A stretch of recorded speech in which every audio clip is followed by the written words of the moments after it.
Bonsoir à nous tous. Bienvenue dans ce service du dimanche soir. Aujourd'hui, nous allons commencer avec cette série d'enseignements sur comment prendre possession de ce qui nous appartient. Amen. Comment prendre possession de ce qui nous appartient. C'est de ça que nous parlons aujourd'hui. Amen. J'ai l'habitude de dire qu'il y a la différence entre avoir un héritage et posséder son héritage. C'est ce que Paul essayait d'exprimer dans Galates 4, verset 1. Aussi longtemps qu'un héritier est un enfant, il ne diffère en rien d'un esclave, quoi qu'il soit maître de tout. Donc le problème n'est pas d'avoir un héritage, mais le problème c'est pouvoir le posséder, pouvoir en jouir. Parce que tout ce que nous avons et dont nous ne sommes pas en possession ne nous sert pratiquement à rien. Ça sert à quoi de savoir que j'ai 10 millions comme héritage et ne jamais pouvoir toucher un seul franc? Ça ne sert à rien. Quand tu vas passer le temps à marcher partout, dire, il y a 10 millions, il y a 10 millions. Mais on dit, OK, s'il te plaît, tu peux me prêter 50 000. Tu dis, je n'ai pas. C'est simplement amusant. Amen. Donc, c'est pourquoi aujourd'hui nous parlons et nous commençons aujourd'hui, j'ai dit, nous poursuivrons dimanche prochain et sur prochain, certainement, comment prendre possession de ce qui nous appartient.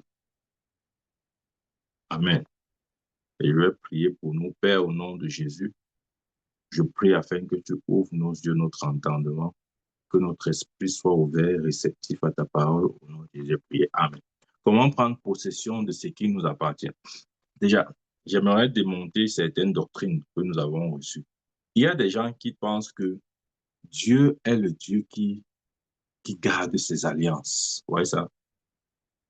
Il y a deux catégories de personnes. Il y a des gens qui pensent que Dieu garde ses alliances. Il y a des gens qui pensent que Dieu est celui qui fait des alliances avec son peuple. Ouais. L'un comme l'autre pensait de cette manière ou de l'autre manière complètement erronée. Dieu ne garde pas d'alliance et Dieu ne continue plus de faire ou de passer une alliance quelconque avec quelqu'un. Ce sont des doctrines comme ça qui nous permettent, enfin, qui nous empêchent de nous déployer comme Christ veut. Parce qu'on passe le temps à confesser des choses qui ne sont pas vraiment correctes. Amen. Et ça, nous devons comprendre. Nous devons confesser exactement ce que la Bible dit. Quand je dis la Bible dit, je veux simplement dire qu'est-ce que la vérité présente dit. Les gens qui chantent Covenant keeping God, there is no one like you. Alpha Omega, there is no one like you. Oui, ce genre de chant peut sembler spirituel, mais ça va te maintenir dans une sorte de limitation. Parce que tu es en train de confesser ce qui n'est pas. Tu es en train de dire le Dieu qui garde ses alliances, personne n'est comme toi. Maintenant, quelle alliance Dieu a gardée et qui a besoin d'être relâchée maintenant? Ou qui a besoin que tu chantes des louanges pour que Dieu relâche? Non, il n'y a aucune alliance que Dieu garde. Dieu ne garde pas les alliances. Ouais, ça, c'est la foi religieuse qui nous a appris ça. Oh, Dieu garde ses alliances. Non, il ne garde pas. Parce que si tu crois que Dieu garde ses alliances, tu seras dans la poursuite de celui qui attend donc que ses alliances soient libérées, entre guillemets. Et dans ce sens, tu peux attendre toute ta vie. Tu peux attendre toute ta vie, crois-moi. Dieu ne garde pas les alliances. La Bible dit quoi? Dans Romains 8, verset 32.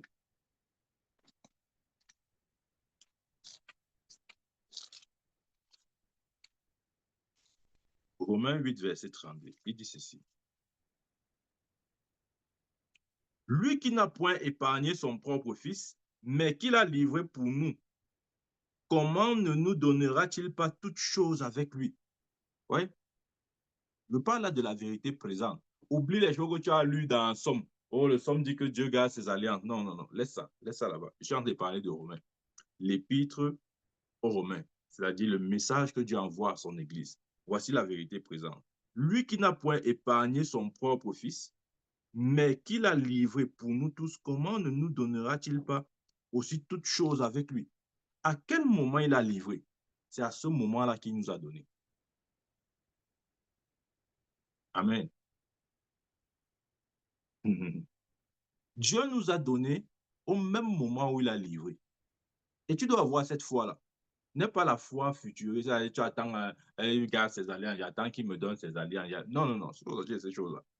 Dieu nous a donné au moment où le jour où Dieu nous a accordé ce que nous cherchons, le jour où il a donné Jésus. C'est ce que ce verset dit. Lui qui n'a pas épargné son fils, mais qu'il a livré pour nous tous, comment ne nous donnera-t-il pas toutes choses avec lui?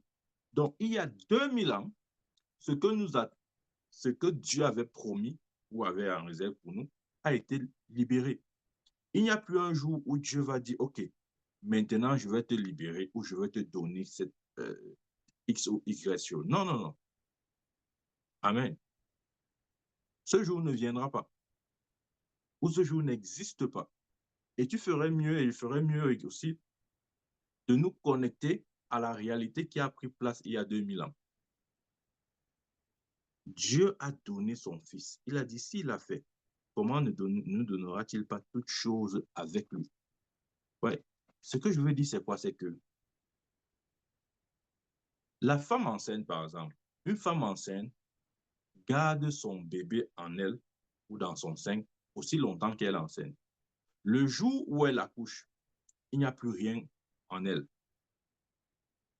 Donc ne viens pas demander à une femme qui a été enceinte un moment, tu viens 2 ans après, tu dis que tu veux quelque chose, je sais pas, tu cherches le fruit de ses entrailles. Non. Il y a 9 mois, elle a libéré. Donc, il n'y a plus rien en elle. Je veux te dire ceci, il n'y a plus rien pour ce qui te concerne que Dieu a gardé, il attend un certain moment pour donner. Non, tout a déjà été donné. Amen. Après 9 mois, il n'y a plus rien dans le sein d'une femme. Il n'y a plus rien. Donc, venir demander à une femme, 9 mois après, le résultat, le fruit de ses entrailles, ou attendre qu'elle donne quelque chose, elle a déjà donné. Et il y a 2000 ans, cette réalité a pris place. Et jusqu'à ce que nous saisissions cette vérité, nous allons tourner en rond, attendre que Dieu, on dit, Dieu qui garde les promesses, qui garde les alliances, puisse donner. Non, non, non. Je ne crois pas à cet évangile. J'ai longtemps cru à ça, mais ça ne produit rien. Je vous dis, ça ne produit rien, croyez-moi, ça ne produit rien. Ça nous met juste dans une attente interminable. Tu attends aujourd'hui, tu attends demain, tu attends après-demain. Jusqu'à quand vas-tu attendre? Point d'interrogation. Dans le christianisme, il y a des questions essentielles à se poser. Par exemple, la question de qui sommes-nous? Nous devons pouvoir répondre à cette question. Nous devons pouvoir répondre à la question de qu'est-ce qui nous appartient? Nous devons pouvoir répondre à cette question. Et enfin, qu'est-ce que nous pouvons faire? Voilà les trois questions qui méritent notre attention et avec lesquelles nous devons traiter sérieusement. Amen. Sinon, nous allons tourner en rond, tourner, entrer, sortir. Et après, nous allons être constamment dominés par l'ennemi. Et nous ne saurons pas. Ici, on va dire, mais moi, je ne comprends pas Satan. Si moi, je suis un chrétien depuis là, mais je le vois comme si vraiment il me domine. Bien sûr, il va te dominer. C'est vrai. Mais la vérité, c'est qu'aujourd'hui, la domination de Satan sur les chrétiens dépend de sa permission. Satan ne peut pas, écoute-moi très bien, Satan ne peut pas ou ne peut plus dominer un homme qui est en Christ sans sa permission.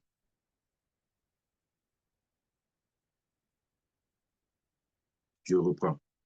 Satan ne peut pas ou ne peut plus dominer un homme qui est en Christ sans sa permission. Il a besoin de notre permission. Pour qu'il entre dans tes finances, il a besoin de ta permission. Pour qu'il entre dans ton foyer, dans ta profession, dans quoi que ce soit qui t'appartient, il a besoin de ta permission. Il n'a pas besoin de celle de Dieu. Il a besoin de ta permission. On a déjà dit, ah oui, mais mon prophète, n'est-ce pas, Satan avait demandé la permission à Dieu pour toucher Job. Ça, c'était Job. Aujourd'hui, pour que Satan te touche, il a besoin de ta permission. Il n'ira plus chez Dieu dire, Dieu, s'il te plaît, est-ce que tu permets que je touche ton serviteur? Non. c'est avec ma permission, pas celle de Dieu. Et nous devons comprendre ça. C'est vrai. Il y a des gens qui disent que vraiment, il ne faut pas être trop bon parce que tu sais, dans la vie, les mauvaises choses arrivent aux bonnes personnes. Donc, ne sois pas trop bon parce que si tu es trop bon, la machin va te poursuivre. D'autres disent, par ce moment, ils disent que non, tu sais, la malédiction sur les bonnes personnes et la bénédiction sur les mauvaises personnes. Donc, sois un peu mauvais, comme si Satan pouvait donner quelque chose de bon. Satan ne peut rien donner de bon à qui que ce soit. Même vis-à-vis de ses collaborateurs, il reste méchant. Amen. Donc, ne croyons pas que, je ne sais pas moi, il y a aussi d'autres qui pensent que non, être bon éloigne l'ennemi de nous. Satan ne s'éloignera pas de toi et de moi parce que tu es bon. Non, il n'a que faire de ça. Il n'a pas peur de ta bonté. Et revenons, sois bon, il va partir. Il va venir. C'est même à cause de ta bonté là qu'il va venir. Ce qui maintient Satan loin de toi ou loin de moi, c'est notre foi ferme que nous avons dans la parole de Dieu. Ce n'est pas juste l'expression de ce caractère, de la gentillesse, la bonté. Non, non, non, non. C'est beaucoup plus. Ouais, je suis en train de poser les bases aujourd'hui. Nous sommes en train de traiter sur le thème comment prendre possession de notre héritage. Il y a certaines vérités avec lesquelles nous devons euh, nous lier très tôt. Sinon, nous allons continuer de vivre dans un mensonge. Amen. Donc, les gens disent souvent que non, le malheur atteint le juste et la bénédiction est sur le méchant. Non. Il y a des phrases, des propos que nous devons cesser de tenir si nous voulons voir la main de Dieu s'étendre sur nos vies. Je ne crois pas à ça. Je ne crois pas à ça. Dieu nous veut complet et total en lui. Et c'est ce que nous sommes d'ailleurs. Ouvre avec moi Éphésiens. Éphésiens. Avant d'ouvrir le livre d'Éphésiens, ouais, souvent aussi on fait des choses vraiment très bizarres. Ouais, ouais, quelqu'un m'a dit, oh, je suis dans le jeûne. 21 jours, pourquoi? 21 jours de jeûne pour avoir la percée. Non. Ces choses ne servent à rien, je vous dis la vérité. Je vous dis la vérité. Si nous manquons de saisir la pensée de Dieu, nous allons tourner dans la religion, nous allons tourner dans, comment je veux dire ça, dans des actes purement religieux. Nous allons essayer d'obtenir ce que nous avons déjà eu. Il y a des gens comme ça. Moi, j'ai eu à le faire. Tu pries, tu jeûnes pour la percée. Et tu vois, chaque jour, tu pries, tu jeûnes.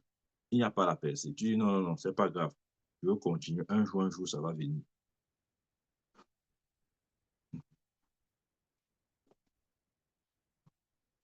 Quand nous lisons la Bible, lequel des apôtres apporte un enseignement sur la percée? Non, non, frère, il faut la percer. Donc, on fait un trou dans un petit mur. Tu guettes comme ça, tu dis non, ça c'est ma percée là-bas. Oui, tu vois, mon prophète, voilà le trou qui est roi, c'est ma percée. Non, nous ne sommes pas le peuple de l'Ancien Testament. Dieu n'a pas prévu une percée pour nous. Dieu nous a tout donné et complètement donné. Nous avons tout pleinement en lui. Éphésiens chapitre 1.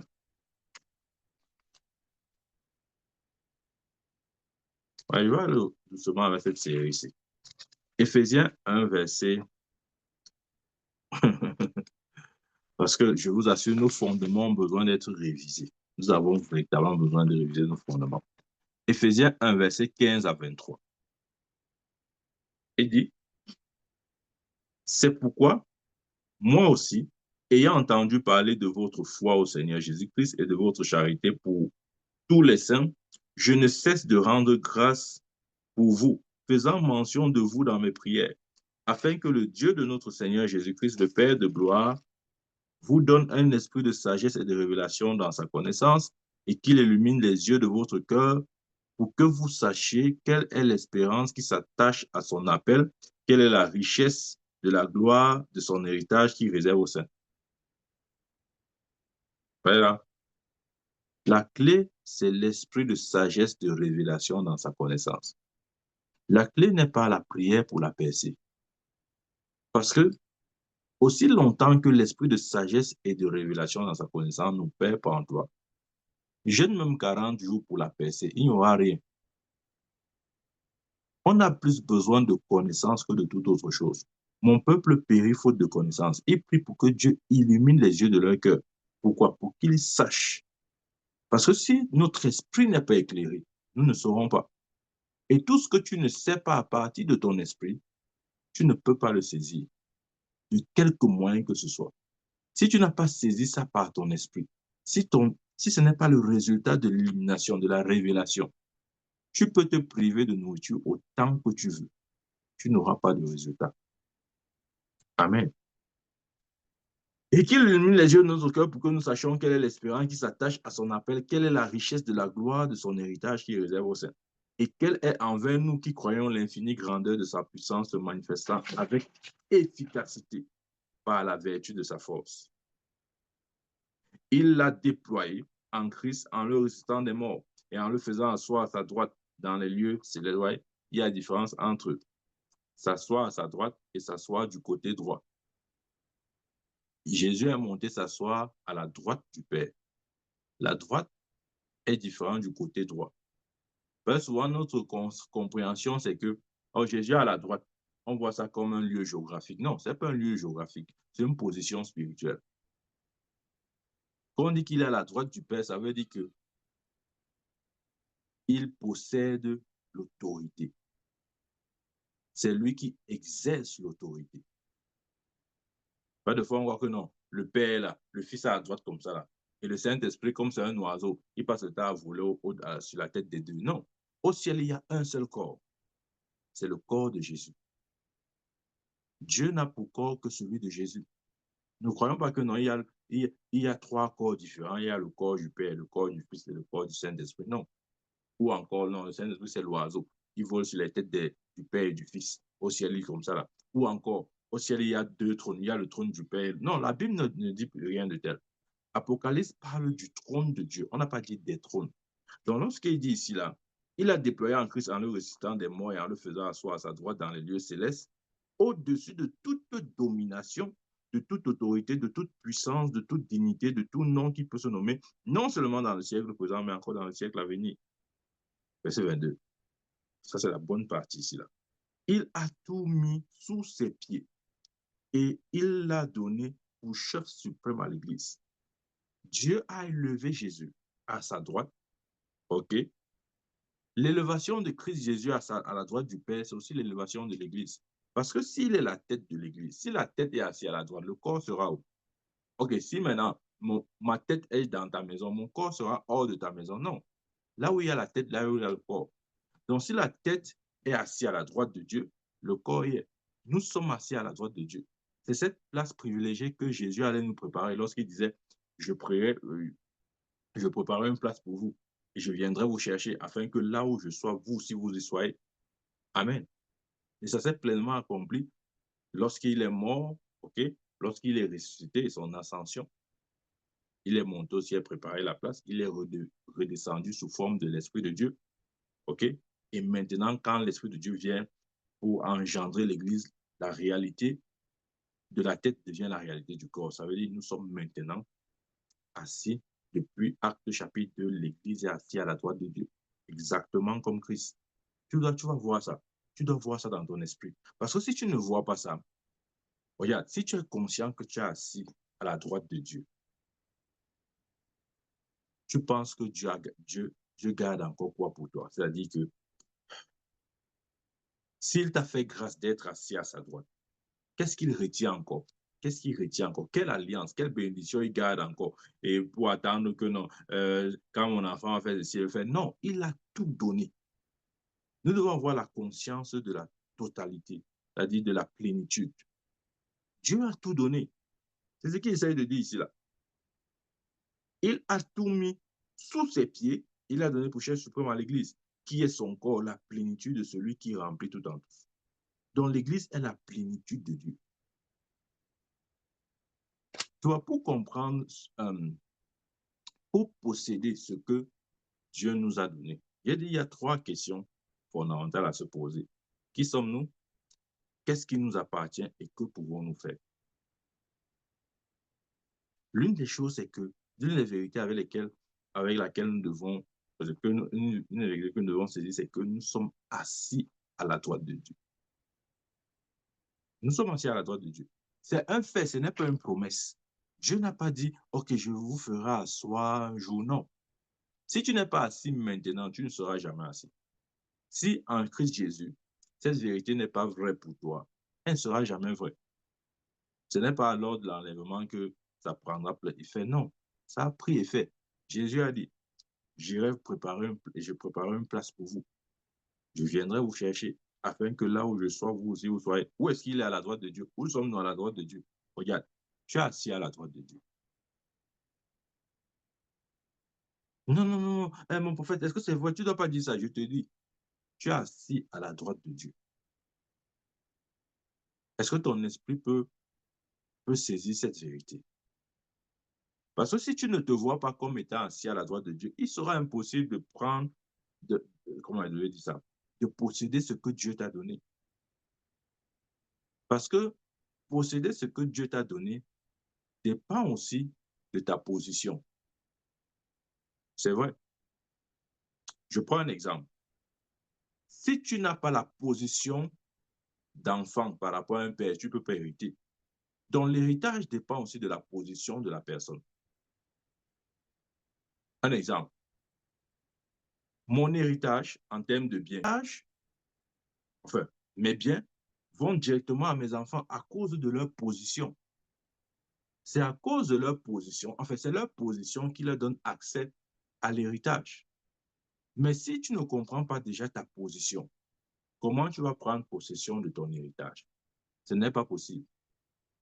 Ce n'est pas possible. Et justement, quand tu ne comprends pas ça, tu vas chercher refuge dans des petits raccourcis. Les petits raccourcis, c'est quoi? C'est tu vas, tu vas, tu vas te lancer dans des jeûnes, des prières, des choses comme ça là. Tu peux faire ça autant que tu veux. Je te dis, crois-moi, autant que tu veux. Si la compréhension, par exemple, de ta position, de qui tu es, de où tu es, n'est pas claire dans ton esprit, tu seras comme Israël actuellement, qui attend le Messie. Voilà, en Israël, on attend toujours le Messie. Le Messie est venu jusqu'à partir, mais on les attend, le Messie. Ils partent au mur de lamentation chaque jour. Ils connaissent leur tête sur le mur. Ils demandent à Dieu d'envoyer le Messie. Le Messie est venu il y a 2000 ans. Parti, ils n'ont pas su. Pourquoi? Parce qu'ils ont été aveuglés. Et je crois que le problème majeur du corps de Christ, ce n'est pas Satan, c'est l'aveuglement. Nous ne possédons pas notre héritage simplement parce que nous sommes aveuglés. Ne crois pas que non, c'est parce qu'il y a un démon qui fait que maintenant, quand il veut faire 40 jours de jeûne, le démon là va partir. Non, c'est l'aveuglement. Si tu ne vois pas, tu ne possèdes pas. Tu vois, c'est simple. Si tu ne sais pas que ton compte bancaire a été fourni, l'idée même d'aller à la banque ne te vient. Tu n'auras même pas l'idée d'aller à la banque. Faire quoi? Puisque tu n'as pas l'information. Donc, pour dire que quelque part, nos actions sont contrôlées par nos informations. Qu'est-ce que nous savons? Amen. L'Église est la plénitude. Il est la tête, nous sommes le corps. Où est-il? À la droite de Dieu. Où sommes-nous? À la droite de Dieu. Ça commence par là. Je dis ça commence par là. Sinon, oh, toi, un jour, il t'a dit que je suis peut-être jeune en âge, mais je suis né dans la foi. Je n'ai pas fait le monde avant de venir à l'église. Non, je suis né dedans. Donc, à mon si jeune âge, je sais, j'ai déjà vu pas mal de choses. Donc, si elle te dit que tu vas tourner en rond, si tu ne comprends pas ça, crois-moi, tu vas tourner en rond. Amen. Tu vas tourner en rond. Hébreu chapitre 2, verset 14. Il dit, ainsi donc, puisque les enfants participent au sang et à la chair, il a également participé lui-même, afin que par la mort, il anéantisse celui qui a la puissance de la mort, c'est-à-dire le diable, et qu'il délivra tous ceux qui, par crainte de la mort, étaient toute leur vie retenus dans la servitude. Oui, ça. Il dit ainsi donc, puisque les enfants participent au sang et à la chair, il y a, il y a également, il y a également participé lui-même. Ça veut dire que Dieu est devenu chair, est devenu homme comme les hommes, afin de mourir à la place de l'homme, dans le but de quoi? Il anéantit celui qui a la puissance de la mort. Amen.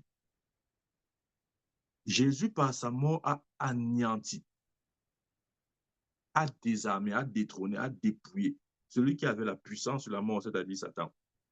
Donc, comprendre ou posséder ce qui nous appartient dépend aussi de la compréhension que nous avons du salut, de l'œuvre de Christ. Si ce n'est pas clair pour nous, et ça doit être clair comme l'eau de roche. Oh oui, ça doit être clair comme l'eau de roche. Si ce n'est pas clair pour nous que Jésus a paralysé Satan, que Satan a perdu littéralement sa force, je dis ça parce que pour beaucoup, ce n'est pas encore une certitude. C'est pourquoi vous allez voir les gens disent combat spirituel.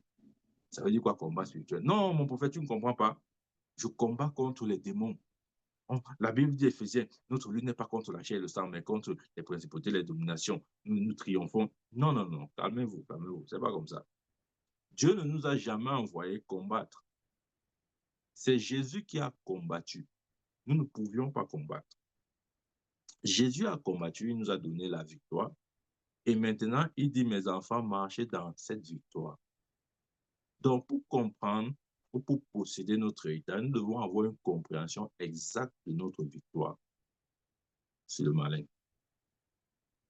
Et nous devons maintenir et marcher dans notre victoire.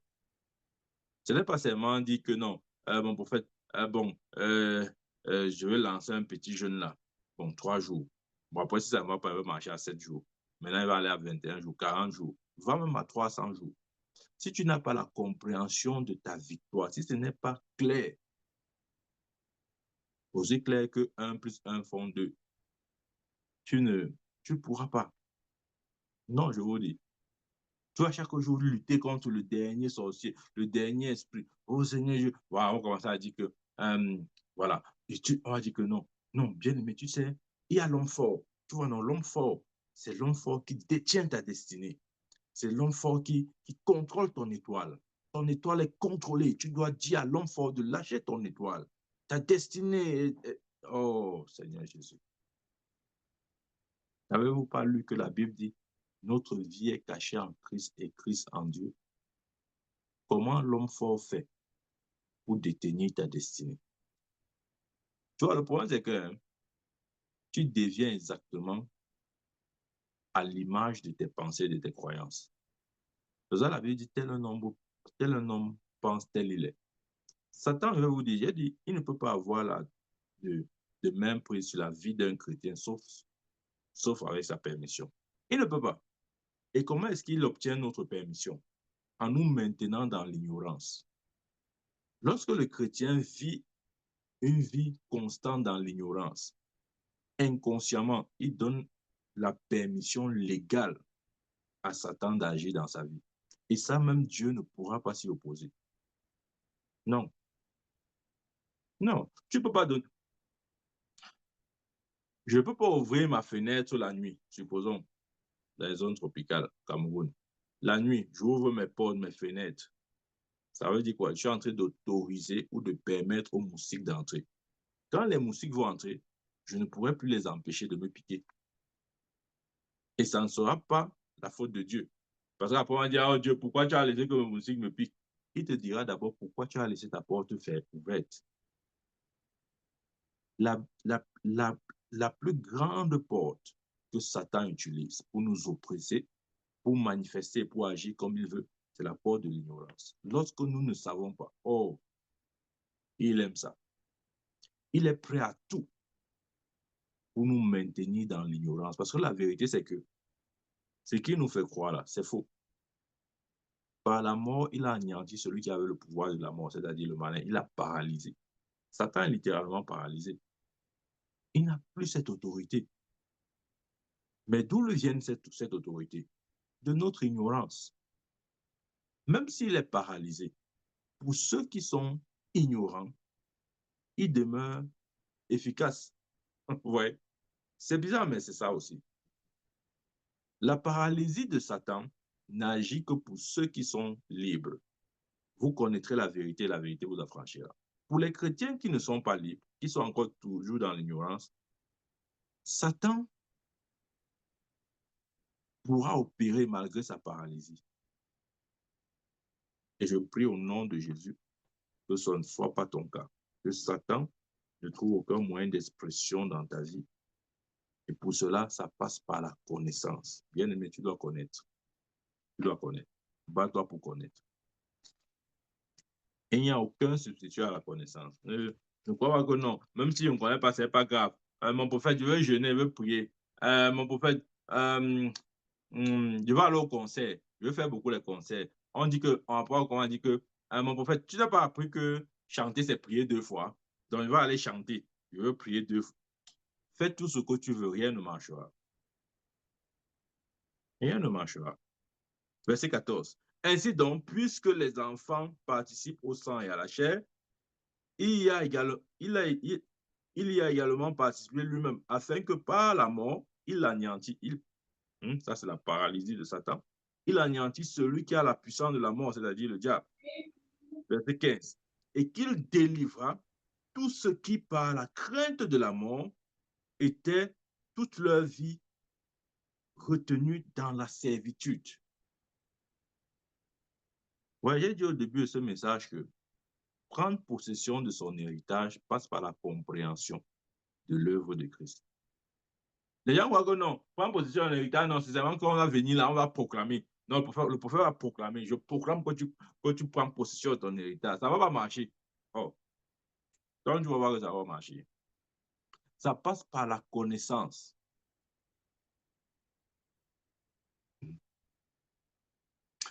Il y a, il y a au Nigeria ce grand homme de Dieu, ce général, le docteur Omar Opai. Il est, il est retourné auprès du Seigneur, il est décédé. Et un autre serviteur de Dieu était allé le voir, un jeune serviteur de Dieu était allé le voir avec sa sémence. Vous voyez, on aime bien ça. Il était allé le voir avec sa sémence. Il était déjà préparé. Que non, avant que l'homme de Dieu s'il ne meure, il doit m'impacter. Il doit m'impacter. Il avait préparé sa sémence, il était prêt à partir. Et il est allé voir l'homme de Dieu. Et quand il est arrivé devant l'homme de Dieu, il dit à l'homme de Dieu, oh, impacte-moi, c'est tout ce qu'il veut. L'homme de Dieu dit, calme-toi, tu crois que tu es le premier à demander l'impactation. Il lui a posé la question, qu'as-tu dans ta bibliothèque? En d'autres termes, quel est ton niveau de connaissance? Ouais, on aime souvent ça, on aime les raccourcis. Non, non, non, mon prophète, oh oui, je sais ce qu'il veut faire. Non, non, non, je veux venir avec la semaine, tu vas me poser les mains. Quand tu vas faire comme ça, non, non, ma vie va changer. Je te dis. Non, c'est pas toujours comme ça. Il y a la place de la connaissance. Il y a la place de la connaissance. Donne 10 millions à un enfant, il ne fera rien de ça, sinon gaspiller. Pourquoi? Parce qu'il n'a pas la connaissance, il n'a pas l'intelligence financière, il ne sait pas quoi faire de l'argent. Et s'il ne sait pas quoi faire de l'argent, il va gaspiller. C'est tout. Donc, je ne suis pas en train de dire que s'il agit comme s'il n'y aura pas de transfert, il n'y aura pas impartition. Oui, il y aura. Mais cette impartition ne servira à rien parce qu'il n'y a pas la, valeur connaissance. Je veux dire quoi? Il n'y a pas le pilier connaissance. Et quand il n'y a pas la connaissance, oh, crois-moi, quel que soit ce que tu reçois, tu perdras. Tu finiras par le perdre. C'est pas la connaissance que nous gardons. Les choses sont préservées par la connaissance. Oh, c'est vrai. Donc, si nous manquons de connaissance, si nous n'avons pas suffisamment la connaissance, nous serons dans les problèmes. Par la mort de Christ, je dois comprendre ça. Satan a été paralysé. Aujourd'hui, tu vois les gens chrétiens dire, hey, Satan est fort. Hein. Satan, moi, il me méfie de lui. Tu sais, il faut pas trop tourner autour de lui. Hein. Moi, je l'évite. Tu sais, bon, Satan est que si tu ne le cherches pas, il ne te cherche pas. Si tu le cherches, il te cherche. Donc, il faut ne pas le chercher. Ne le cherche pas, il va te chercher. S'il a cherché Jésus, le Fils de Dieu, il va te chercher. S'il a tenté Jésus, il va te tenter. Mais qu'est-ce qui a fait, qu'est-ce qui a maintenu Jésus dans le triomphe? C'est sa foi.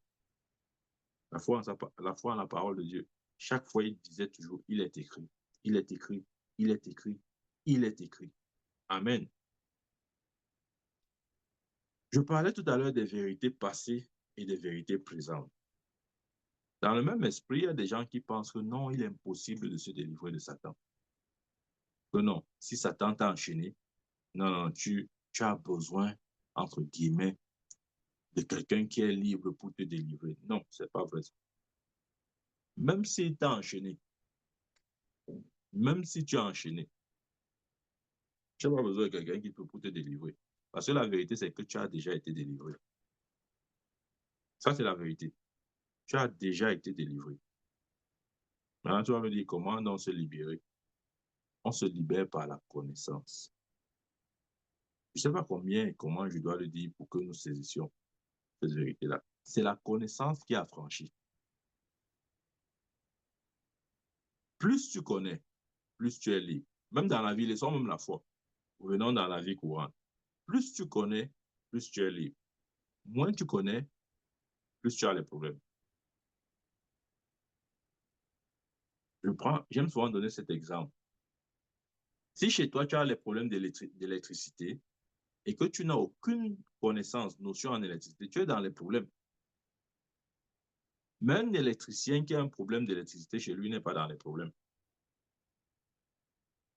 Maintenant, toi qui n'as pas de connaissance, tu commences à prier, jeûner. Oh, je prends autorité contre tout esprit des ténèbres. Je prends autorité contre esprit des eaux, esprit de la terre, esprit de l'air, esprit du vent, esprit du feu. Tout esprit qui fait que je reste dans le noir. Je prends autorité. Je déclare que tu es vaincu. Tu te perds le temps. Au lieu de faire ça, va vers la connaissance. Va vers la connaissance. L'électricien, hein, il ne va pas prier comme toi.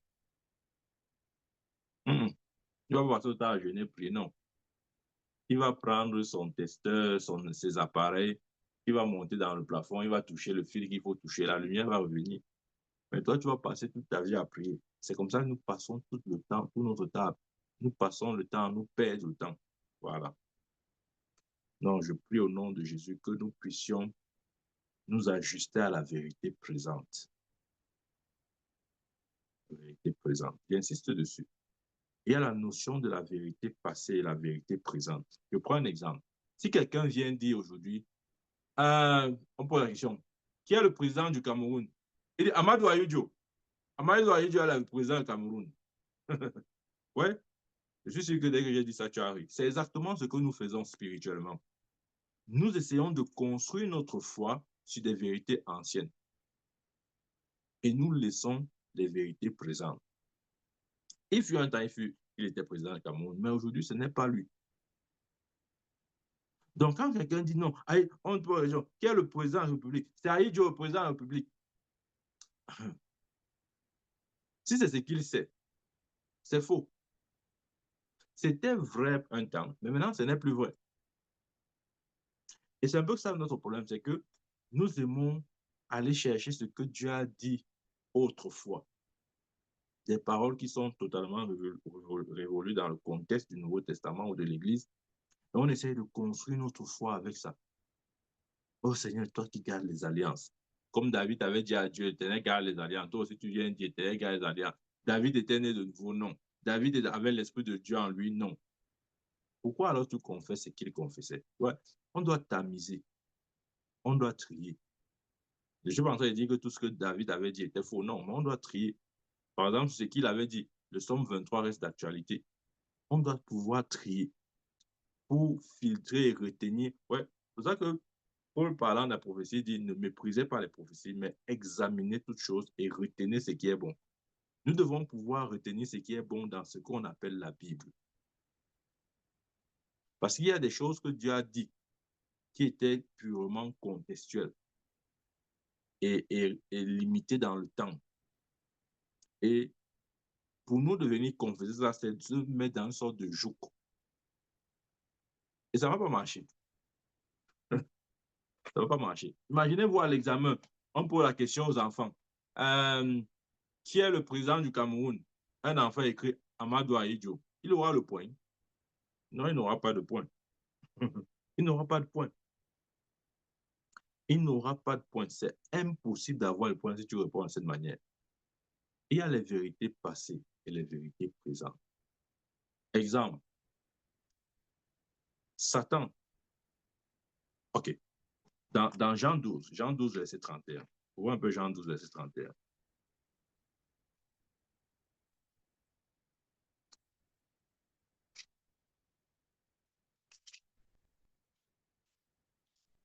Toi, peut-être tu ne t'attendais pas que j'amène ce sujet de cette manière. Je voulais peut-être dire que non, pour prendre position, ce qui t'appartient, non. On va faire 4 jours de jeûne. On va monter, on va descendre, on va faire... Non, non, non. Non, c'est pas comme ça. C'est pas comme ça. OK. On dit que le prophète, pourquoi il parle de jeûne? Il est contre ça. Non, je ne suis pas contre. Mais je pouvais dire les choses dans l'ordre divin. Dans Jean 12, verset 31. Maintenant, c'est lui qui parle. Maintenant a lieu le jugement de ce monde. Maintenant, le prince de ce monde sera jeté dehors. Maintenant a lieu le jugement de ce monde. Maintenant, le prince de ce monde sera jeté dehors. OK? Le prince de ce monde sera jeté dehors. C'est comme ça que Jésus a appelé Satan le prince de ce monde. Ouais, le mot monde dans la Bible, bon, en français, c'est tout le monde, mais quand on retourne dans les textes originels, c'est traduit de manière différente. Il y a soit ion ou bien cosmos. Ouais. C'est deux choses différentes. OK? Deux choses différentes. Il y a ion qui est aussi traduit par monde, il y a aussi cosmos. Ion, c'est une dispensation, une période de temps définie, un système. Ouais. Euh, une période bien définie. Par exemple, lorsqu'on dit, par exemple, le monde a changé, ouais, on ne parle pas du monde en tant que la Terre. La Terre est restée la même depuis le jour où Dieu l'a créée. Mais on parle du système. On parle peut-être du système, quoi. Comment les choses se déroulent ou se déroulaient. Il y a des modifications, ouais. Ça, c'est le ion là. Mais le cosmos, c'est justement la Terre, la population, etc. Donc, il dit, Satan est le prince de ce monde.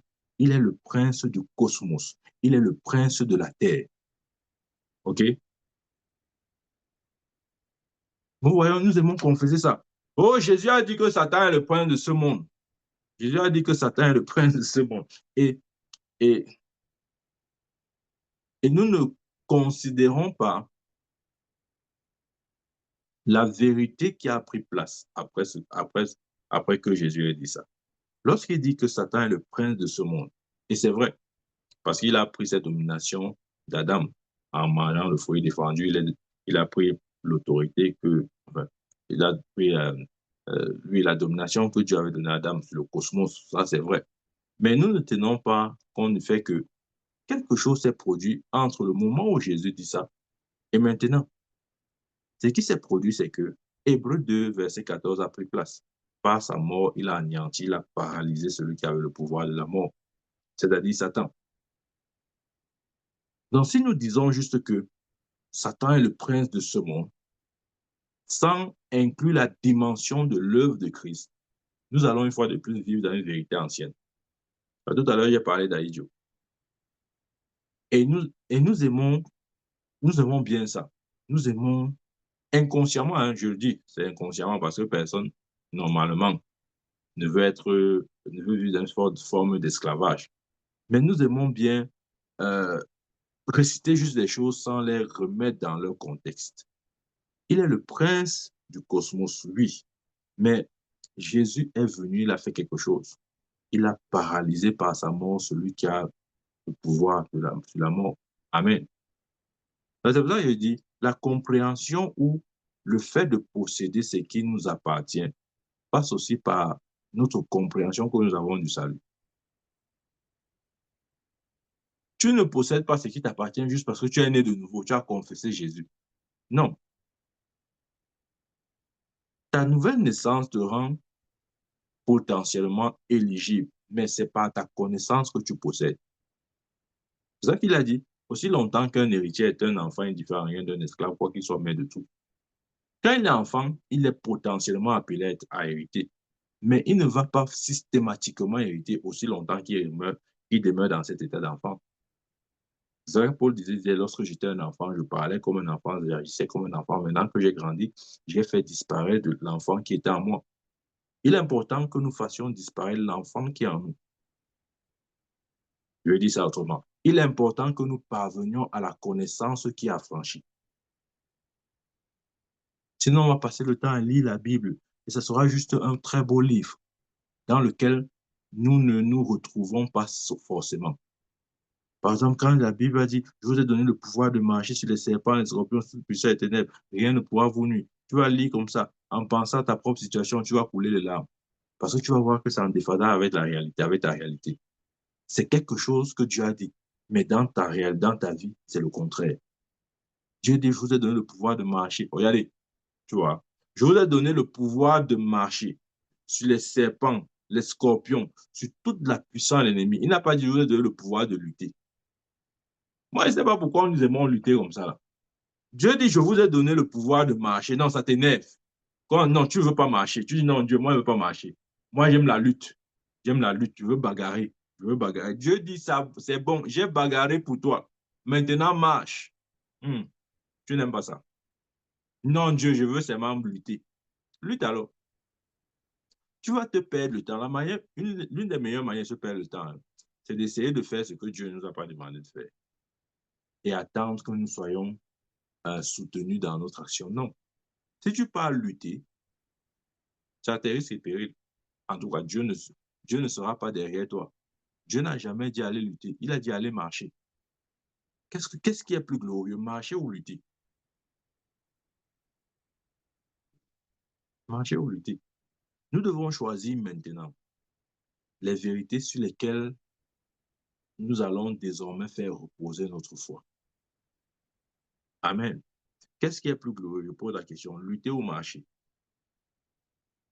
Dans Jean chapitre 16, pour maintenant, Jean chapitre 16, je lis à partir du verset 33.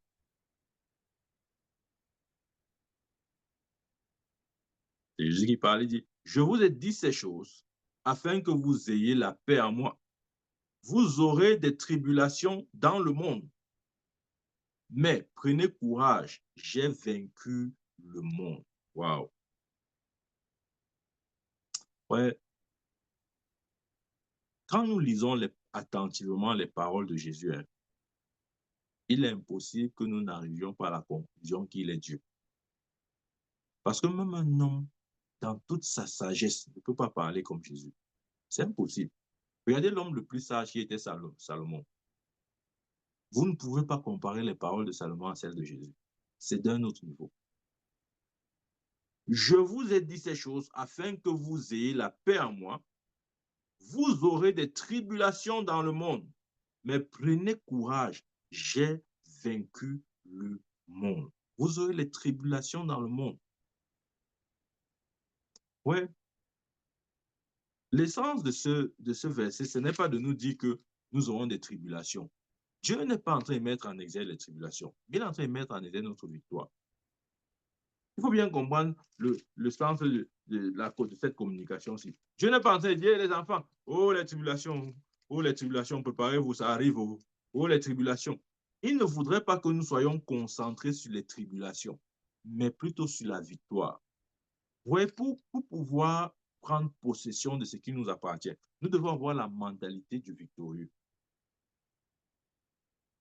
Pas du combattant, non. On ne combat pas, bien aimé. Il a dit, oui, il y aura les tribulations dans le monde. Ouais, le mot utilisé là-bas, c'est cosmos, ok? Qui symbolise la terre, la population et tout ça. Vous aurez des tribulations dans le monde, mais prenez courage, j'ai vaincu le monde. Le problème, c'est que quand on arrive sur ces versets-ci, on laisse notre attention être focalisée sur le mot tribulation.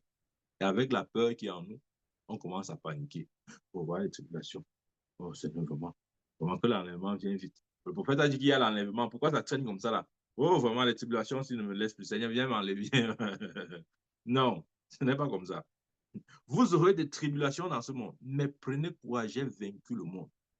Ici, il est en train de vouloir nous faire comprendre clairement notre victoire. Amen. Et pour les tribulations, il dit, ne vous inquiétez pas. Ce n'est pas un problème. Si vous avez la victoire, les tribulations ne sont plus un problème. Et c'est vrai. Dieu, en Christ Jésus, nous a rendus totalement victorieux. Totalement victorieux. Et il nous demande de marcher dans la conscience de notre victoire en Christ Jésus. Ce n'est pas quelque chose que nous créons ou que nous fabriquons. C'est une réalité dans laquelle nous vivons. OK? C'est vrai. Il dit, prenez courage, j'ai vaincu le monde. J'ai vaincu le cosmos. Ça veut dire que même si, enfin, Satan reste le Dieu du cosmos pour ceux qui ne sont pas en Christ. Nous qui sommes en Christ, nous vivons hors de cette réalité. Voilà pourquoi Jésus dit, j'ai vaincu le cosmos. Donc, nous ne sommes pas dans la sphère où Satan règne. Nous sommes au-dessus. Dieu nous a placés au-dessus. Rappelez-vous d'Éphésiens. Il a dit quoi? Il a établi Jésus-Christ, il a déployé en Christ, en le ressuscitant des morts. Il a fait asseoir à la droite du Père, loin au-dessus de toute domination, autorité, de tout nom qui se peut nommer, non seulement dans le siècle présent, mais encore dans le siècle à venir. Ça, c'est l'image de notre victoire. Amen. Donc, au lieu d'être conscient du fait que, entre guillemets, Satan est le Dieu de ce monde, est-ce que nous pouvons être conscients de notre victoire sur le monde? Ça fait toute la différence. Hein? Parce que quand tu es conscient de ta victoire sur le monde, il y a beaucoup de choses qui se dénouent dans ton esprit. L'une des choses, c'est par exemple que ta, comment dire, ta provision ou ta bénédiction ne dépend pas du système. Puisque Dieu dit, Jésus dit, j'ai vaincu le monde. Quand on va dire, oh non, vraiment, il y a eu des évaluations, vraiment, la monnaie a chuté, vraiment, le problème, le pays en crise, vraiment, le chômage augmente, vraiment, il y a trop de problèmes. Parce que tu vis dans la dimension qui est au-dessus du cosmos. Tu n'es pas atteint par ces choses. Quand les habitants du cosmos se plaindront, toi, tu ne te plaindras pas. Parce que ta réalité est tout à fait différente. Amen. J'ai vaincu le monde. Vous aurez les tribulations, oui, mais sachez, mes enfants, que j'ai vaincu le monde. Comment nous maintenons notre victoire? C'est par l'exercice de notre foi. Dans 1 Jean chapitre 1 Jean 5, verset 4, il dit, parce que tout ce qui est né de Dieu triomphe du monde, et la victoire qui triomphe du monde, c'est notre foi. Ouais? Tout ce qui est né de Dieu triomphe du monde, et la victoire qui triomphe du monde, c'est notre foi. Comme il appelle la foi, c'est la victoire. Il a dit quoi? Vous aurez des tribulations, mais prenez garde, tenez bon, j'ai vaincu le monde. Et tout ce qui est né de Dieu triomphe du monde, la victoire qui triomphe du monde, c'est notre foi. Nous avons besoin d'utiliser notre foi pour vivre dans la réalité de notre victoire. Au-dessus de tout, bien, au-dessus de tout. C'est notre foi qui nous délivre notre héritage. Je veux dire, en termes de possession. Amen. Ça, c'est important. Ça, c'est important. Dans 2 Corinthiens 4, il dit,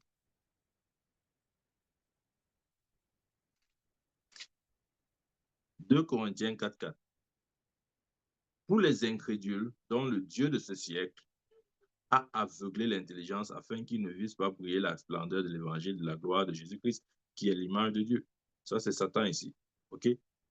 Pour le Dieu, pour les incrédules, dont le Dieu de ce siècle, le ion, ici c'est le ion qui est utilisé, le Dieu de ce siècle a aveuglé l'intelligence. Ouais, le rôle de Satan maintenant, c'est de pouvoir ou de maintenir les gens dans l'aveuglement en présentant une vérité qui n'est pas vraie. Un mensonge, en fait, en faisant passer le mensonge pour vérité. Et le but, c'est de maintenir l'intelligence dans l'aveuglement. C'est pourquoi d'Éphésiens, il prie afin que Dieu illumine les yeux de notre cœur, pour que nous ne soyons pas sous l'influence de cet aveuglement. Et qui dit ici, pour les incrédules dont le Dieu de ce siècle a aveuglé l'intelligence. C'est pourquoi des fois, nous parlons de Jésus aux gens, ils ne comprennent pas. Parce que leur intelligence est aveuglée. Ils croient des bêtises. Excusez-moi l'expression, mais c'est vrai. Ils croient à des choses qui ne sont pas vraies. Ils construisent leur avenir sur du mensonge. Et de cette manière, leur intelligence demeure aveuglée. Et ça, c'est le rôle de Satan, le Dieu de ce siècle, le Dieu de cet âge. Parce que, vous voyez, pour une période de temps, il peut dominer sur les hommes, du moins pour ceux qui ne sont pas en Christ. Pourquoi on parle du Dieu de ce siècle, du Dieu du Iron? Parce que l'heure viendra où, selon Apocalypse, il sera lié et jeté dans le feu. Donc, même sa position qu'il occupe temporairement est une position temporaire. L'heure viendra où il n'aura même plus cette position. Et notre défi pour nous, c'est de libérer un maximum de l'aveuglement de Satan pour qu'ils parviennent à voir l'évangile glorieux de notre Seigneur Jésus-Christ pour le salut de leurs âmes. Et nous devons avoir cette vision claire. Amen. Notre intelligence doit être illuminée. Et notre compréhension, j'ai dit, je répète encore, je vais donner un autre exemple pour illustrer ça. Notre capacité à posséder ce qui nous appartient dépend grandement de notre compréhension de l'Évangile. Je ne parle pas des forteresses, je ne parle pas de la philosophie humaine, je ne parle pas des pseudo-enseignements, je ne parle pas de ce que les hommes ont établi comme vérité, mais je parle de ce qui, de l'Évangile de Christ. Je vais vous donner un peu une image de ce que c'est. Dans 2 Corinthiens, chapitre 5, verset 19, regardez là. Paul parlait, il dit, car Dieu était en Christ, réconciliant le monde avec lui, en imputant point aux hommes leurs offenses, et il a mis en nous la parole de la réconciliation. Bon, moi, je parle de l'évangile de Christ. Aujourd'hui, on a beaucoup d'évangiles. Il y a l'évangile de la peur, il y a l'évangile de l'enfer, il y a l'évangile du péché. Vous voyez ce que je veux dire? Voilà, vous comprenez très bien. Mais moi, je ne parle pas de ça, je parle de l'évangile de Christ. Aujourd'hui, nous essayons de gagner les âmes en apportant un message de la peur. Si ce n'est pas la peur, c'est le message du péché. Si ce n'est pas le péché, c'est le message de l'enfer. Ça, ce n'est pas l'évangile. Ce sont nos raisonnements, nos forteresses. La Bible dit, voici l'évangile ici, car Dieu était en Christ, réconciliant le monde avec lui, en imputant pour aux hommes leurs péchés, en imputant pour aux hommes leurs offenses. Et il a mis en nous la parole de la réconciliation. Quelle est cette parole de la réconciliation? C'est que Dieu appelle tout homme à venir vers lui tel qu'il est. Dieu n'appelle pas des gens sanctifiés. Dieu n'appelle pas des gens saints. Dieu appelle des pécheurs, des impurs, des idolâtres, des impudiques à venir à lui tels qu'ils sont, tels qu'ils sont. Amen. Parce qu'aujourd'hui, on a l'impression que non, pour venir vers Dieu, tu dois d'abord être propre, tu dois être clair. Non, si tu as le péché, non, non, non, Dieu n'aime pas le péché. Oh, Dieu n'aime pas le péché. Dieu n'aime pas le péché. Non, non, non, non, non, non, non, non, non, non. Lorsqu'on lit Éphésiens 4, verset 11, le but des ministères, des dons ministériels, c'est quoi? Pour le perfectionnement des saints en vue de l'œuvre de l'édification du corps de Christ, jusqu'à ce que nous soyons parvenus, tous parvenus à la statue parfaite de Christ. Donc, le but de Dieu de donner les apôtres, les prophètes, les évangiles, les pasteurs, les docteurs, c'est d'amener l'Église à la perfection. Si l'Église était déjà dans cette perfection, pourquoi donner encore les hommes dons, les hommes ministères? C'est pour la perfection. Oui, c'est important. Je donne cet exemple pour parler de l'évangile. La compréhension ou la possession de notre héritage, ce que nous avons, dépend grandement de la compréhension que nous avons de l'évangile. Voici par exemple ce que Paul dit ici là. Car Dieu était en Christ, réconciliant le monde avec lui, en n'imputant point aux hommes leurs offenses. L'évangile, c'est de dire aux hommes que Dieu, en imputant pour aux hommes leurs offenses, Dieu comment il dit ça? Le péché, dans la pensée de Dieu, le péché n'est plus un problème. C'est ce que la Bible dit. En imputant pour aux hommes leurs offenses, le péché n'est plus un problème. Ce que Dieu veut maintenant, c'est se réconcilier avec l'homme parce que le péché a été ôté.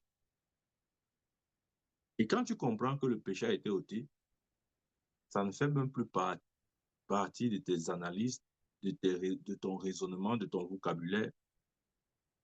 Automatiquement, tu ne traites plus avec ça. Tu passes à autre chose. Donc, ce n'est pas important de renvoyer ou de retourner ou de centrer l'évangile sur le péché. C'est mal connaître l'écriture ou l'évangile. Non, l'évangile n'est pas centré autour du péché. L'évangile est centré autour de la vie. Continue de prêcher le péché, tu auras toujours des pécheurs. Ah oui, c'est vrai. Mets la sémence de maïs en terre, tu auras le maïs. Tu crois que tu auras la patate? Non. Tu vas mettre le maïs en terre, après 3 mois, tu viens chercher le haricot. C'est quoi? Ça a donné quoi? C'est le haricot, mon prophète. Ce n'est pas le haricot, c'est le maïs. Tu auras exactement selon la sémence. Si tu, si tu, si tu penses, si tu médites péché, tu vas continuer de vivre dans le péché. Si tu médites justice, vie, tu vas commencer à vivre dans la justice et dans la vie. Aussi simple que ça. Amen. Mais là encore cette vérité que Paul. Ouais, Paul, hein, je vous dis, pour moi, il n'était plus qu'un enseignant. Je ne sais pas comment cet homme a fait pour comprendre l'évangile de cette manière. Romains 8, Romains 5, verset 8 à 10, il dit, mais Dieu, suivez, ouais, tu ne veux pas suivre, mais Dieu prouve son amour envers nous, en ce que, lorsque nous étions des pécheurs, Christ est mort pour nous. Donc l'évangile du péché s'arrête à la mort de Christ. Après la mort, cet évangile ne passe plus. Mais aujourd'hui, vous voyez, sans citer les noms, bien sûr, certains hommes de Dieu pensent que non.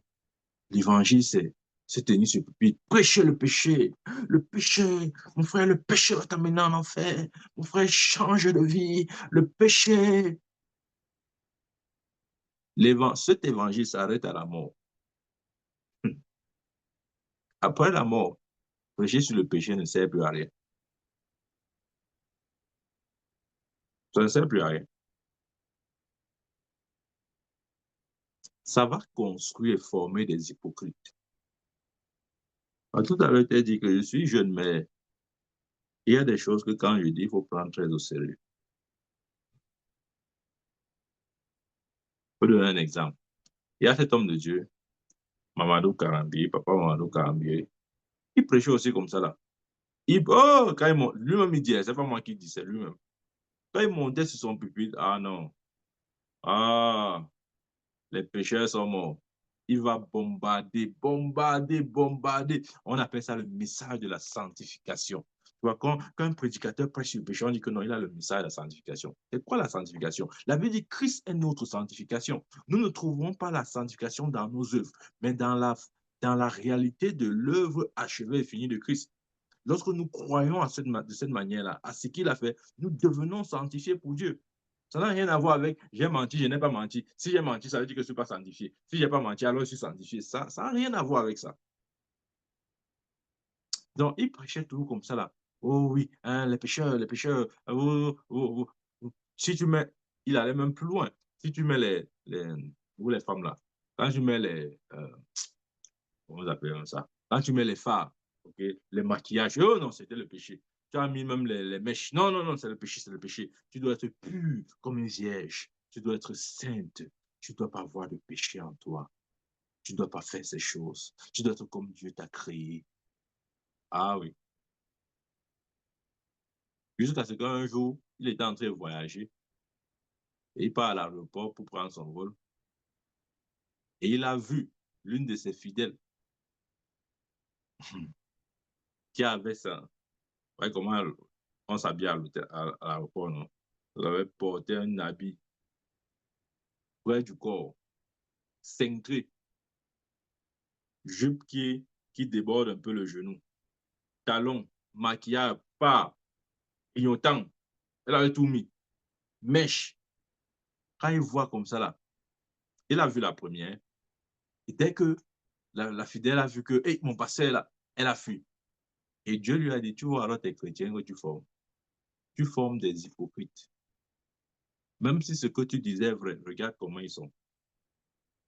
Donc, tu vois, le message du péché s'arrête à la mort de Christ.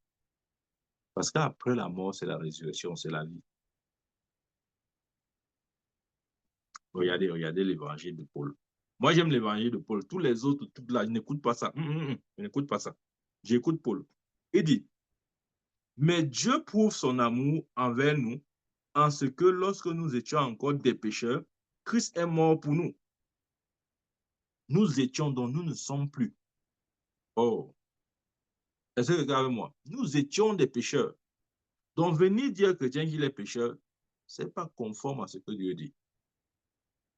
Ah oui, mais mon prophète, mais il a péché non plus. S'il a péché, il doit dire que quoi? Il doit dire que quoi? Quand ton enfant que tu accouches là, quand il marche à quatre pattes, pourquoi tu ne l'appelles pas chien? Il n'est pas en train de marcher comme un chien à quatre pattes. Pourquoi tu ne dis pas chien? Maintenant, tu me poses la question bizarre. Comment d'abord appeler ton enfant chien? Après, je te dirai comment appeler quelqu'un, un chrétien qui pêche. Tu vois? Tu es coincé. Il dit, mais Dieu prouve son amour envers nous, en ce que lorsque nous étions encore des pécheurs, Christ est mort pour nous. Nous étions, donc nous ne sommes plus. Donc, la vérité, c'est de dire aux gens, hey, vous n'êtes plus des pécheurs. Vous êtes des saints sanctifiés, lavés par le sang. Marchez à la lumière de ce que vous êtes devenus. Ça, c'est mieux que de dire à quelqu'un, tu es un pécheur, si tu pêches comme ça, tu vas aller en enfer. L'enfer te guette. Même. Tu sais que ton frère est en enfer, non? C'est ton tour. Bientôt, tu vas le rejoindre là-bas. Non. Verset 9.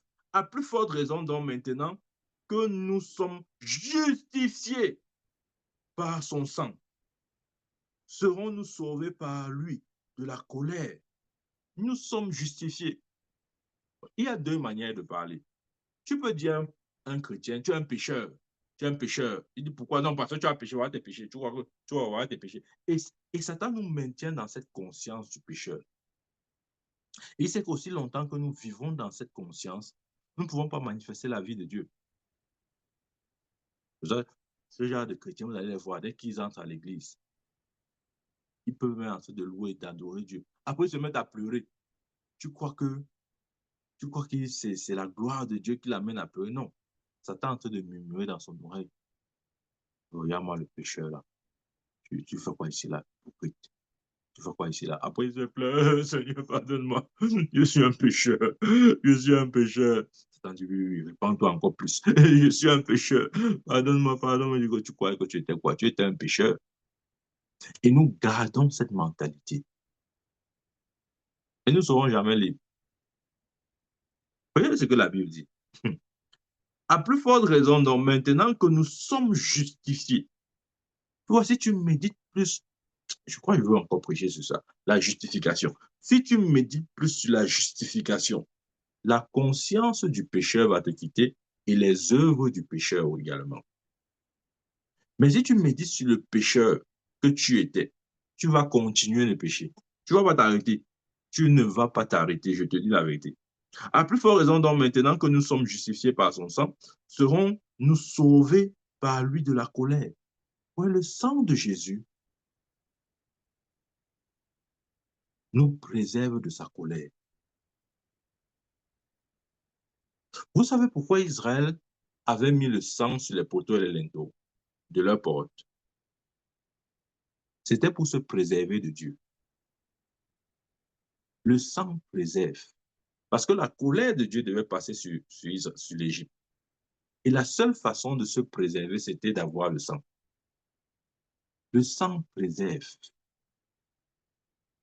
Ça veut dire que Dieu regarde le sang.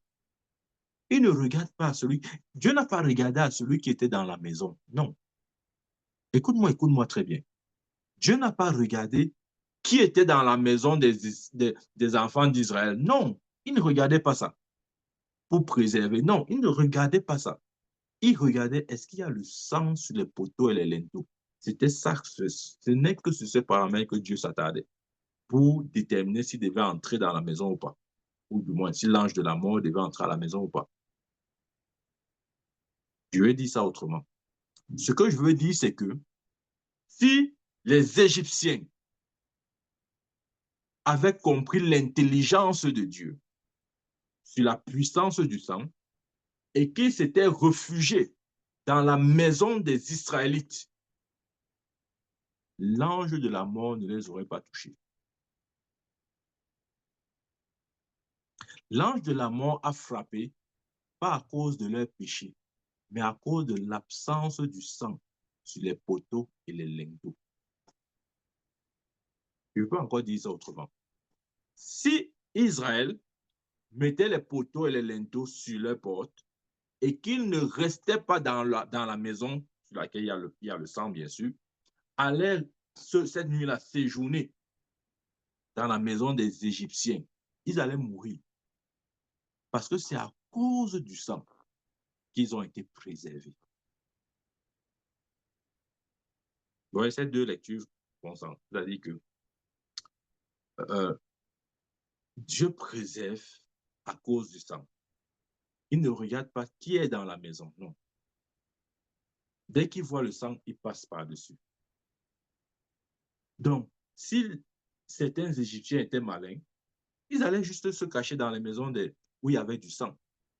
Et l'ange n'allait pas les tuer. Et de l'autre côté, si Israël mettait le poteau et le sang sur les poteaux et les linteaux, et la nuit, là, il partait dormir ailleurs, dans une maison où il n'y avait pas de sang, l'ange devait les tuer. Donc, c'est une question de sang. Regarde, tu as été sanctifié à cause du sang. Ça n'a rien à voir avec toi, avec tes œuvres, ce que tu as fait ou ce que tu n'as pas fait, ou de ce que tu as pu faire ou ce que tu feras. Non, c'est à cause du sang. C'est cette vérité qui transmet ici là. À plus forte raison, nous, donc maintenant, que nous sommes justifiés par son sang, je suis justifié par son sang, serons-nous sauvés par lui de la colère. Verset 10. Car si, lorsque nous étions ennemis, nous avons été réconciliés avec Dieu par la mort de son Fils, à plus forte raison, étant réconciliés, serons-nous sauvés par sa vie. Nous avons été réconciliés par la mort, mais maintenant nous sommes sauvés par la vie. La mort de Jésus a accompli la réconciliation. Parce que dans la mort, le péché a été traité. Mais vous voyez, Dieu ne venait pas juste traiter le problème du péché, il venait pour donner la vie. Et c'est la mission principale de Jésus. Les gens pensent que, je finis avec ça, les gens pensent que non, Jésus est venu pour pardonner les péchés. Non. Non, Jésus est venu pour mourir pour les péchés. Non. Il est venu pour nous donner la vie. Jean 10, le voleur vient pour tuer, égorger et détruire, mais moi je suis venu afin que mes brebis aient la vie et la vie en abondance. Jean 3, 16, car Dieu a tant aimé le monde qu'il a donné son Fils unique, afin que quiconque croit en lui ne périsse point, mais qu'il ait la vie éternelle. Vous voyez, il n'a pas dit Dieu a tant aimé le monde qu'il a donné son Fils unique afin que les péchés soient pardonnés. Non. Oui, bien sûr, ça a commencé par là, mais le plan étude de Dieu, ce n'était pas se limiter au pardon des péchés, c'est donner la vie. Et cette vie, nous la trouvons dans la justification. Nous étions pécheurs. Maintenant, nous sommes justifiés par son sang. La colère de Dieu ne s'abattra plus sur nous. Nous devons vivre dans la conscience de cette vérité. Ouais, je suis en train de parler sur comment prendre possession de ce qui nous appartient. OK? Et nous allons continuer avec cette série d'enseignements dimanche prochain. Que Dieu nous bénisse au nom de Jésus-Christ. Amen. Amen. Y a-t-il des questions rapidement? Je vais les répondre. Amen. Amen, amen, amen, amen. Amen, amen. Amen, amen. Amen, prophète, amen.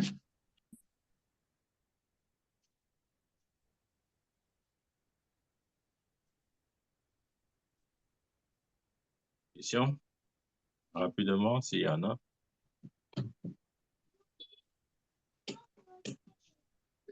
Prophète, je voulais te dire que moi, merci beaucoup pour le message. Ça recadre un peu. Parce que hier j'étais un peu confus. Là, j'ai suivi un message de Benson et Daoza hier quand je passais dans mon YouTube. Et, et il disait ouais, que c'est nous qui donnons l'autorité au diable, mais il ne peut rien. Et il faut le combattre. Bon, je n'ai pas bien compris le sens. Donc, quand je suis rentré, j'étais fâché. J'ai dit que merde, il faut que je rentre, je ne mets même pas à sa place. Donc, quand je suis rentré hier, alors, je me suis mis à prier. J'ai commencé, mais j'ai senti que non. Si je vais prier de la manière de combat, ça ne va pas donner. Je dois plutôt me mettre dans la position de victoire. C'est en priant en langue, le Saint-Esprit m'a rappelé. J'ai commencé avec Isaïe 54. Il dit que tout arme forgée contre moi ne prospérera point. Et tous ceux qui se réunissent contre moi tomberont. Bon, je me suis rendu compte que que c'est dans le futur. David avait dit ça, dans Isaïe avait dit ça, mais chez nous, Jésus l'accomplit à l'œuvre de la croix. Donc, tout arme forgée contre moi ne prospérera pas. Pour dire que tout arme forgée contre moi ne prospérera pas. Depuis 2000 ans, ça ne prospérera plus. C'est là où j'ai commencé à me rappeler de l'œuvre de la croix depuis 2000 ans. Que Isaïe, en faisant, décrivait ça. C'était juste pour dire que c'était la victoire, c'était le futur, mais qui devait se réaliser à l'œuvre de la croix. Que si tous ceux qui se rassemblent contre moi tomberont pour mon salut, ou shall fall for my sake. Donc, ils sont tombés depuis 2000 ans pour mon salut. C'est là où Saint-Esprit m'a aussi rappelé que quand je priais en langue, le Seigneur m'a ramené. Si Dieu est pour moi, qui peut être contre moi? J'ai commencé à déclarer que si Dieu est pour mes finances, personne ne peut être contre mes finances. Si Dieu est pour mon mariage, personne ne peut être contre mon mariage. Si Dieu est pour mon travail, personne ne peut être contre mon mariage. Donc, je déclarais ça un peu de manière très détaillée dans tous les aspects de ma vie. C'est là où je me suis rendu compte aussi que tu peux suivre les hommes de Dieu de l'ancien temps. Ils n'avaient pas la révélation que nous avons aujourd'hui. Il y avait des choses, à cause de la révélation qu'ils avaient, ils pouvaient faire certaines choses parce que Dieu ne l'avait pas amené dans une autre profondeur où il nous a amenés aujourd'hui. C'est là où je me suis rendu compte que tu peux suivre un message, c'est bien, c'est édifiant, mais selon le contexte où Dieu nous a amenés aujourd'hui, si tu veux l'appliquer aujourd'hui, tu peux te détourner, tu n'es plus dans la position de victoire. Parce que si tu regardes bien, nos anciens, nos papas, nos hommes de Dieu de l'avant là, et ils opéraient en fonction de la révélation que Dieu les avait accordé de rester à l'intérieur. Mais maintenant, Dieu nous a amenés plus en profondeur de la révélation. Ça fait que nous devons demeurer dans notre vie spirituelle, nous devons demeurer dans cette dimension où Dieu nous a amenés. Parce que Dieu les accordait cela, mais si on veut seulement prendre comment ils opéraient, suivre les messages et les appliquer à nous, parfois ça ne peut pas marcher, on peut revenir dans l'incrédulité, mais Dieu les accordait en ces périodes-là. Là, c'est les années très longtemps, tu te souviens bien, c'est le frère Zach et tout ça là-dedans. La manière dont ils ont opéré, ce n'est pas la manière dont nous opérons. Dieu nous a amené encore plus en profondeur pour que nous puissions avoir une autre connaissance mieux approfondie de lui pour pouvoir opérer selon la connaissance là où il nous a amenés. C'est là où je comprenais ça pendant que tu expliquais encore maintenant qu'il faut faire attention aussi au message de nos hommes de Dieu là. C'est parce qu'ils n'étaient pas allés très loin comme nous. C'est vrai qu'ils prêchent des choses vraiment très intéressantes. Ils ont opéré vraiment avec la main de Dieu, la puissance de Dieu. Mais maintenant, la révélation que nous avons maintenant dans cette temps-ci est un peu différente de ce que ils ont eu avant. Je ne sais pas si je me trompe. Hein. Bon, disons que certains sont restés dans la révélation ancienne testamentaire durant leur ministère. Et Dieu, bon, la révélation aussi progressive, tu vois. Dieu les a secourus et aidés d'une certaine manière. Mais d'autres aussi ont saisi les choses pleinement.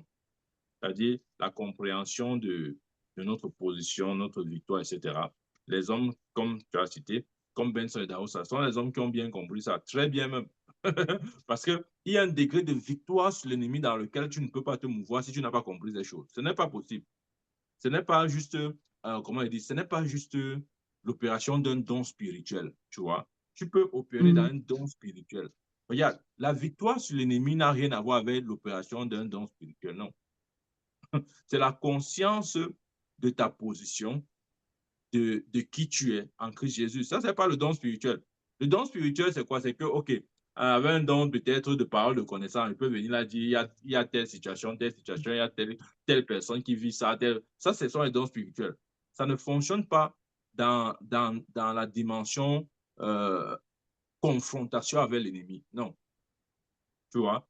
Pour la confrontation avec l'ennemi, ça a besoin de la compréhension de notre victoire, qui n'est pas un don spirituel, mais qui est le degré de connaissance que nous avons de Christ, de son œuvre. Ça, c'est pas le don spirituel. Tu vois? Donc, pour dire oui, il y avait des gens qui opéraient dans l'ancien temps avec une compréhension pas très précise, mais pas tous, tu vois. Je dis encore, pour marcher dans la victoire sur l'ennemi. Ce n'est pas avec les vieilles compréhensions, là. Ça ne peut pas produire la victoire. Il faut avoir une compréhension mise à jour. Sinon, ça ne marche pas. Tu peux faire ça avec l'exercice de quelques dons spirituels, ça prend. Mais si tu veux quand il s'agit d'une confrontation avec les puissants des ténèbres, si ta compréhension n'est pas claire, tu ne vas pas marcher, ça va passer. Tu vois, non? Ça va pas passer. Ok. Alors, Oui. bon, je crois que Yuri, par rapport à ce que Ben Saïd a dit, je pense qu'il y a une partie qu'il n'a pas compris. Je pense que s'il a dit que c'est nous qui donnons l'autorité, c'est à cause de ce que nous sommes inconscients, on est ignorants. Et maintenant, se mettre à bavarder tout ce qu'on bavarde, à réciter les versets sans la conscience, sans la connaissance, rien ne va se passer. Et Ouais. même Ésaïe 54 vient après Ésaïe 53. Et si tu vois dans la logique d'Ésaïe, c'est vrai que c'était prophétique, mais Ésaïe parle de l'œuvre de la croix. Et après, il dit que tu seras affermi dans la justice. Donc, si tu n'es pas affermi dans la justice, là, tout ce qui est en bas, là, en fait, la condition que tu domines sur l'ennemi dépend de ce que tu as affermi dans la justice, dans la conscience de la justice. Donc, après l'œuvre de la croix, il y a la résurrection et il nous a justifiés. Maintenant, Ésaïe dit, c'est vrai qu'il disait ça dans le temps passé, mais présentement, si tu n'es pas établi, affermi dans la justice, c'est quand tu as affermi maintenant que toute œuvre forgée contre toi ne peut avoir sans effet. Mais si tu n'es pas conscient de que tu es établi, enraciné, fondé dans la justice de Dieu, dans ta position, si tu pries ce qui vient après là, tout ce qu'il dit là, rien ne va se passer. Parce que il faut la connaissance, il faut la conscience. C'est un peu comme ça que j'avais compris la logique qu'il y a dans Ésaïe 54. Donc, c'est la justification d'abord. Tu établis, bannis la crainte, bannis l'oppression. Mais c'est parce que tu es établi dans la justice de Dieu, dans la révélation de la justice, que tu es devenu Christ étant ta justice, établi dans ta position, que la crainte, aucune âme forgée contre toi ne peut avoir d'effet. Et c'est ça l'héritage que Dieu nous a donné, tout complot forgé contre nous, tout ça, en fait, tout ce qui vient après que Ésaïe dit, tu seras affermi dans la justice là. Ça ne peut avoir de l'effet que quand tu as pris conscience de cette justice en question. Et je pense que c'est ce que le prophète, chaque fois tu enseignes que nous devons prendre conscience. Nous devons méditer jusqu'à devenir pleinement conscients de cette nature et participer à la vie de la justice et à l'autorité même que nous avons à cause de notre position juste en Christ. C'est en ce moment-là que nous pouvons mettre Satan hors d'état de nuit, en fait. Je ne sais pas si ce que je dis là a un sens, mais c'est comme ça que j'ai compris ça. Oui, c'est exactement ça. La clé, c'est la compréhension de la justice. Si nous nous saisissons, excusez-moi, j'ai un rendez-vous à l'hôpital là. Si nous ne saisissons pas la position que nous avons en Christ Jésus, notre justice, rien ne va marcher. Je vous assure, rien ne va marcher. Et c'est ça la clé, justement. Les hommes tels que les Benson et Daosa, ils ont bien compris ça. Ils ont bien compris, croyez-moi. Ils ont bien compris. Notre position en Christ, c'est une réalité. J'aime souvent vous donner mon témoignage personnel, c'est que moi-même, ces choses-là me perturbaient. Hein. C'est-à-dire que j'avais toujours l'impression que Satan était un ennemi où il fallait faire une dernière stratégie pour le vaincre. Non, c'est pas comme ça. Il est déjà vaincu. Et c'est la conscience que nous avons de notre victoire. Et je me rappelle, pendant que j'étais en train de méditer sur cette vérité, parce que cette vérité a commencé à prendre vraiment vie en moi en 2019, c'est là où Dieu a commencé à ouvrir mes yeux pour voir ma position, qui je suis et où je suis assis. Ouais. Et pendant que je méditais sur ça, comme il aime toujours venir tenter les gens, il est venu dans mon rêve comme ça, là, enfin, un songe, pour m'intimider. Et le sol était comme... Le sol était comme... Le sol était... Ouais, vous voyez quand la bouillie au feu, là, voilà, ça mijotait quelque chose comme ça, là. Et dans la conscience de cette vision, je savais qu'il y avait des présences maléfiques sur terre. Mais au lieu d'appeler le nom de Jésus, crier partout, j'ai juste dit une phrase pleine de foi. Et le calme est revenu. J'ai dit, vous savez que je suis supérieur à vous. Et dès que j'ai dit cette phrase-là, le calme est revenu. Ça, c'est la compréhension de ma position. Ce que Pierre expliquait tout à l'heure, la justice. Ouais. Parce que je comprends, et davantage, à partir de ce moment-là, et beaucoup plus maintenant, je comprends davantage la notion de la justice. Ma position en Christ est une réalité. C'est une réalité. Ouais. Donc, c'est ce qu'il faut savoir. OK. S'il y a d'autres, y a-t-il d'autres questions?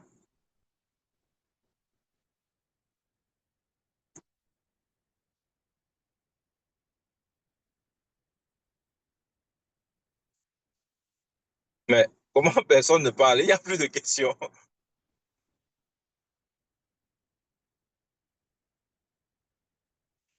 OK. Aujourd'hui, on ne va pas parler. OK, s'il n'y a plus de questions, on va simplement... J'ai dit quelque chose par rapport à la protection ou le destructeur. En fait, moi, j'avais suivi une fois dans un petit train de vidéo du pasteur Prince, là, Joseph Prince, qui disait ça, qu'en fait, nous devons juste être conscients que Dieu voit le sang par rapport à la protection. Parce que la Bible, j'ai relu ça, j'ai compris. C'est quand Dieu voit le sang. Oui, quand Dieu voit le sang, il ne permet pas que le destructeur entre. Ça veut dire que ce n'est pas à nous de voir le sang. Nous devons savoir que Dieu voit le sang. Si tu es conscient que le sang t'a justifié, le sang est sur le linteau de la porte de ton esprit, de ton âme, de ton corps, de tous les entrées de ta vie, comme notre corps est comme une maison. En fait, la conscience est là que Dieu voit le sang.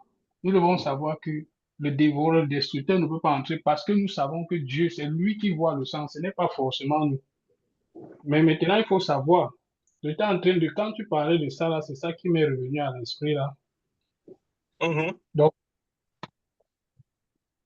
le sang joue un rôle très important. Le sang nous permet de... Comment je dis ça?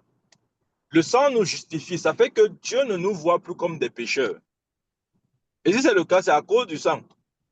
C'est pourquoi, personnellement, je crois que si on insiste sur la réalité de notre justice, de notre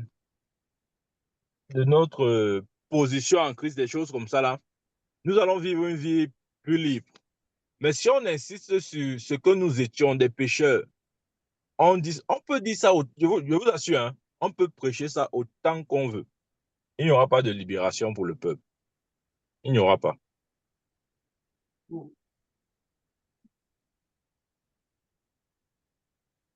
OK. Comme j'ai dit, jusqu'ici, ce que tu diras jusqu'ici, c'est parce que j'ai vu là où je suis né et on m'a enseigné dès le départ, c'est quand j'ai eu la révélation un jour dans nos songes que j'ai vu même le frère ça en question, que j'ai compris que le message de la sainteté, ce n'est pas le péché. Les gens pensent que en prêchant le péché, ça va amener les gens à être libérés des liens ça du va péché. rien faire. C'est une erreur qu'ils font. Ils rendent les Ça gens va rien plutôt faire. conscients du péché chaque jour. Je Ça va lui ai demandé consolider, ça va que solidifier ta foi sur le péché. c'est ce que j'ai compris au fil du temps. C'est pourquoi je me suis repenti de toutes ces choses-là. Tout ça. Après, quand je Ça parle, on va me dit que rien mais faire. tu es différent, tu ne pas. Il dit oui, ce n'est pas ça. La sainteté, ce n'est pas pécher contre le péché. On devient plus conscient du péché au lieu de devenir conscient de qui nous sommes. Pourquoi quand on ouvre la Bible, on ne voit pas justice de Dieu en Christ là? Pourquoi vous ne développez pas ce thème? Mais on va prendre tous les péchés de la Bible sont écrits dans un livre frère. Tu prends ça, tu déposes, tu pars en retraite, hein. Tu regardes chaque péché, tu vois s'il y a dans son cœur. Dans ton cœur, tu pries que Dieu arrache. Tu arraches. Que si on pouvait arracher ça comme les herbes, c'est qu'on vole, on vole en l'air. Donc, c'est... Après, on va te dire que non, frère, tu sais que les péchés, ça va partir progressivement. c'est Non. ça. Ça, c'est Et l'ancien évangile, ça ne fonctionne pas. donc, c'est ça. Donc, je Non, comprends. On doit prier. le problème, c'est juste que les gens n'ont pas la révélation. Et c'est Dieu qui amène. C'est Dieu qui amène. Tu sais que ces choses-là, nous les recevons par grâce. Donc, c'est la grâce de Dieu qui opère que tu vois, nous pouvons recevoir ces révélations. Beaucoup ne sont pas. Non. Beaucoup refusent. Et c'est vrai que certains refusent, mais Dieu ne les a pas amenés dans cette dimension où le voile est vraiment ôté. Parce que souvenez-vous, nous avons cru à ces messages-là avant. Donc, c'est seulement la grâce de Dieu que Non, le si Seigneur. ce genre de message, hein, c'est seulement Dieu qui te fait sortir de là. Sinon, tu ne peux pas sortir. Oui, tu ne peux pas sortir. Tu peux pas. C'est plus fort que les chaînes. Oui, tu peux pas. C'est la grâce de Dieu. Tu ne peux pas. Tu ne peux pas te délivrer de toi de ce genre de message. Ce n'est pas possible. Oui. C'est la grâce de Dieu.